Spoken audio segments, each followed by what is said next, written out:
ಎಲ್ರಿಗೂ ನಮಸ್ಕಾರ ಸ್ನೇಹಿತರೆ. Startup career academy Kannada YouTube ಚಾನಲ್ಗೆ ತಮಗೆಲ್ಲರಿಗೂ ಸ್ವಾಗತ. 402 ಸಿವಿಲ್ PSI ಹುದ್ದೆಗಳಿಗೆ ಸಂಬಂಧಿಸಿದಂತೆ ಪರೀಕ್ಷಾ ದಿನಾಂಕವನ್ನ ನಿಗದಿಪಡಿಸುವಲ್ಲಿ ಗೊಂದಲಕ್ಕೀಡಾಗ್ತಿರೋ ರಾಜ್ಯ ಸರ್ಕಾರ. ಇದೇ ಮೊದಲ ಬಾರಿಗೆ ಒಂದೇ ದಿನದಲ್ಲಿ 2 ಬಾರಿ ಪರೀಕ್ಷಾ ದಿನಾಂಕವನ್ನ ಮುಂದೂಡಿರುವಂತಹ ರಾಜ್ಯ ಸರ್ಕಾರ. ಇದಕ್ಕೆ ಸಂಬಂಧಪಟ್ಟಂತೆ ಹೆಚ್ಚಿನ ಮಾಹಿತಿಯನ್ನ ನೋಡೋದಾದ್ರೆ, ದಿನಾಂಕ 22 ಸೆಪ್ಟೆಂಬರ್ 2024ರಂದು ನಡೆಯಬೇಕಿದ್ದಂತಹ 402 ಸಿವಿಲ್ PSI ಪರೀಕ್ಷೆಯನ್ನ ಸ್ಪರ್ಧಾರ್ಥಿಗಳ ಹಿತದೃಷ್ಟಿಯಿಂದ ಅದನ್ನ ಮುಂದೂಡಲಾಗಿತ್ತು. ದಿನಾಂಕ 28 ಸೆಪ್ಟೆಂಬರ್ 2024ರಂದು ಈ 402 ಸಿವಿಲ್ PSI ಪರೀಕ್ಷೆಗಳನ್ನ ನಡೆಸೋದಾಗಿ ಕರ್ನಾಟಕದ ಗೃಹ ಸಚಿವರಾಗಿರ್ತಕ್ಕಂಥ ಡಾಕ್ಟರ್ ಜಿ ಪರಮೇಶ್ವರ್ ಅವರು ಪತ್ರಿಕಾ ಸುದ್ದಿಗೋಷ್ಠಿಯಲ್ಲಿ ಸ್ಪಷ್ಟನೆಯನ್ನ ನೀಡಿದ್ದರು.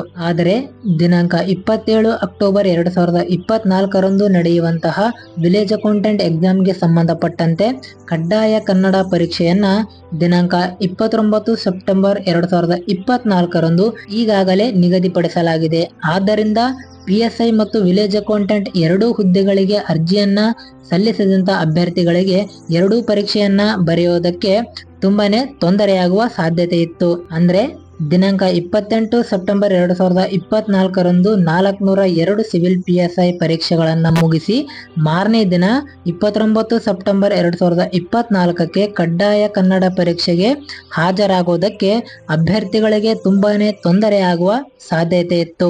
ಇದಲ್ಲದೆ ಅದೇ ದಿನಾಂಕ 28 ಸೆಪ್ಟೆಂಬರ್ 2024ರಂದು UPSCಯ ಇನ್ನುಳಿದ ಪರೀಕ್ಷೆಗಳು ಇರುವಂತಹ ಕಾರಣದಿಂದಾಗಿ ಈ ಒಂದು 402 ಸಿವಿಲ್ PSI ಪರೀಕ್ಷೆಗಳನ್ನ ಮತ್ತೆ ಮುಂದೂಡಲಾಗಿದೆ.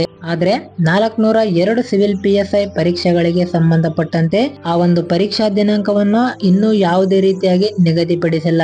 ಸದ್ಯಕ್ಕೆ ಮುಂದೂಡಲಾಗಿದೆ ಎನ್ನುವಂತಹ ಮಾಹಿತಿಯನ್ನು ಮಾತ್ರ ಕರ್ನಾಟಕದ ಗೃಹ ಸಚಿವರಾಗಿರ್ತಕ್ಕಂಥ ಡಾಕ್ಟರ್ ಜಿ ಪರಮೇಶ್ವರ್ ಅವರು ಹೇಳಿಕೆಯನ್ನ ನೀಡಿದ್ದಾರೆ.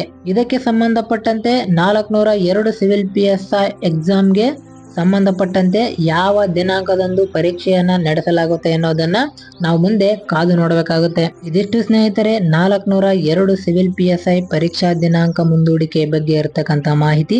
ವಿಡಿಯೋವನ್ನ ಪೂರ್ತಿಯಾಗಿ ನೋಡಿ, ಲೈಕ್ ಮಾಡಿ, ಏನಾದರೂ ಡೌಟ್ಸ್ ಇದ್ರೆ ಕೆಳಗಡೆ ಕಮೆಂಟ್ ಮಾಡಿ ತಿಳಿಸಿ. ಹಾಗೂ ಈ ಒಂದು ವಿಡಿಯೋದ ಲಿಂಕ್ ಅನ್ನ ನಿಮ್ಮ ಎಲ್ಲಾ ಸ್ನೇಹಿತರಿಗೂ ಶೇರ್ ಮಾಡಿ. ಮತ್ತೆ ಇದೇ ರೀತಿಯಾದ ಅಪ್ಡೇಟ್ಸ್ ಗಳಿಗಾಗಿ ನಮ್ಮ ಚಾನಲ್ ಅನ್ನ ಸಬ್ಸ್ಕ್ರೈಬ್ ಮಾಡಿ.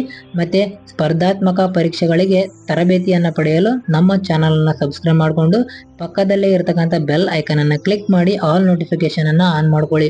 ಇದರಿಂದ ನಾವು ಮಾಡುವಂತಹ ಹೊಸ ವಿಡಿಯೋಗಳು ಎಲ್ಲರಿಗಿಂತ ಮುಂಚೆ ನಿಮ್ಗೆ ನೋಟಿಫಿಕೇಶನ್ ಮೂಲಕ ಬರ್ತವೆ ಅಂತ ಹೇಳ್ತಾ ಮತ್ತೆ ಮುಂದಿನ ವಿಡಿಯೋದಲ್ಲಿ ಸಿಗ್ತೇನೆ ಸ್ನೇಹಿತರೆ. ಅಲ್ಲಿವರೆಗೂ ಎಲ್ಲರಿಗೂ ಧನ್ಯವಾದಗಳು.